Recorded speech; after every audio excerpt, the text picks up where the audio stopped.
All right, we're here with another segment of Muscle Minute, and we're talking diet foods. Another free food where clients of mine know that I say certain foods are free foods, and I call them green leafy vegetables. One free food that's great for increasing flavor and not increasing calories is peppers. Now, one of the biggest problems on a contest diet is the blandness of the food, and it's easy to increase food flavor when you can eat anything you want because adding fat always increases flavor. You can always add butter. Adding sugar always increases the flavor, but you don't have those options on a diet. So basically, one way you can think of it is the way to add flavor on a contest diet is to add color.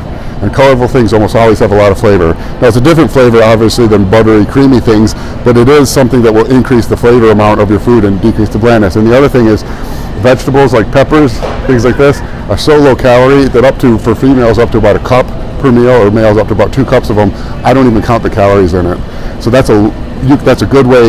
You can eat an entire for a male could eat an entire pepper this size, add it to his meat and rice without changing the macro content at all. That's a lot more food volume to help keep you full, especially late stages in the diet.